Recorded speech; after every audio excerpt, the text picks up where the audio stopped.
है। तो एपिसोड 3 की शुरुआत में सीआईडी ऑफिसर आरिफ खान करण के घर आ जाते हैं और वो भी रात के 12:30 बजे, जिसको देखकर अर्जुन जो करण बना बैठा है और देविका दोनों ही चौंक जाते हैं। अर्जुन को इस बात का भी डर लग रहा था कि कहीं देविका उसका वो लेटर न पढ़ ले जो उसने खुद लिखा था। खैर अब आरिफ इन दोनों से कहता है कि मैं आनंद मिश्रा मर्डर केस के बारे में जानने आया हूँ, जिसमें अर्जुन प्राइम सस्पेक्ट है और उसके फोन की लास्ट लोकेशन इसी बिल्डिंग के आसपास की है। तब आरिफ पूछता है कि आप लोग अर्जुन से कब मिले थे, तो अर्जुन अपनी बॉडी लैंग्वेज को सही करके कहता है कि 2 साल पहले। उसके बाद हमारी कभी बात नहीं हुई और अर्जुन को डर भी था कि कहीं ये मुझे पकड़ न ले। साथ ही अर्जुन कहता है कि मेरा भाई खून नहीं कर सकता, आपको गलतफहमी हुई है, इसलिए केस पर ध्यान दीजिए। जिस पर आरिफ कहता है कि मैं तो इस केस की जड़ तक जाऊंगा और खूनी कोई भी हो पकड़ कर रहूंगा। तभी देविका की बेटी जाग जाती है और देविका आरिफ से कहती है कि अब आपको जाना चाहिए, मेरी बेटी डिस्टर्ब हो रही है। तब आरिफ कहता है कि आपको एक डॉक्यूमेंट पर साइन करने होंगे जो केस से रिलेटेड है। तो देविका उस पर साइन कर देती है। फिर अर्जुन की बारी आती है और वो डरने लगता है कि करण के साइन मैं कैसे करूंगा। तभी हमें पास्ट का सीन दिखाते हैं कि अर्जुन साइन करने में भी एक्सपर्ट है और उसे करण के साइन पता थे,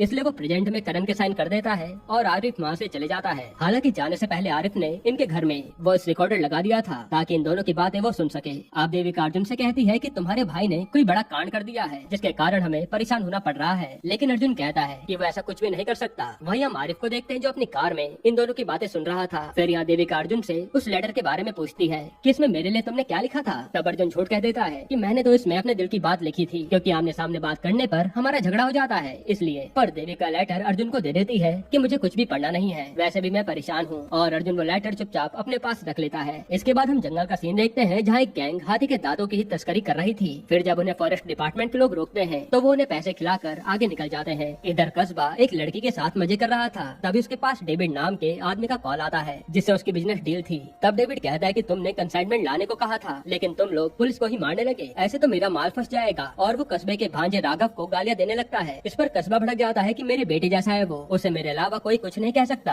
और तेरा कंसाइनमेंट तुझे जल्द ही मिल जाएगा। यह कहकर वो फोन काट देता है और लड़की के साथ इंटीमेट होता है। फिर अगले दिन हम अर्जुन को देखते हैं जो आज करण की तरह वर्दी पहनने का ट्राई कर रहा था। इसके लिए वो ऑनलाइन ट्यूटोरियल भी देखता है, जिसके बाद वो तैयार होकर अपने थाने आता है। लेकिन यहाँ वो काफी अजीब बिहेव कर रहा था क्योंकि उसे तो पता ही नहीं था कि किसे सैल्यूट करना है और किससे हाथ मिलाना है। फिर अर्जुन अपने कैबिन को ढूंढने लगता है कि करण कहाँ बैठता था। तभी उसकी नजर एक चाय देने वाले छोटू पर पड़ती है और वो उससे कहता है कि एक चाय मेरी टेबल पर रखा, जिसके बाद वो उसके पीछे पीछे अपने कैबिन में आ जाता है। इसके बाद देविका अर्जुन को बुलाती है और बॉस होने के नाते वो अर्जुन से पूछती है कि जब तुम अर्जुन से नहीं मिले तो उसके फोन की लोकेशन हमारे घर के पास क्या कर रही थी, जिस पर अर्जुन कहता है कि मुझे कुछ नहीं पता। फिर देविका पूछती है अच्छा ये बताओ तुम और राहिल बहुचा धक्का क्यों गए थे जहाँ गोलियां भी चली थी। तब अर्जुन सोचने लगता है कि क्या कहूँ और उसे याद आता है कि करण ने फायरिंग के टाइम पर कस्बे और उसके भांजे राघव का नाम लिया था, जो वो देविका को बता देता है कि राघव ने गोलियां चलवाई थी। और देविका कहती है कि ठीक है, मैं अपने इन्फॉर्मर से आगे की कहानी जान लूंगी और अब से ये केस मैं ही लीड करूंगी। इसके बाद हम आरिफ खान को देखते हैं जिसे उसी केस के सिलसिले में एक कांस्टेबल बताता है कि एक आदमी ने लड़की को कार यहाँ छोड़ते हुए देखा था, जिस पर आरिफ सोच में पड़ जाता है कि उसके साथ तो लड़का भी होना चाहिए था, क्योंकि होटल में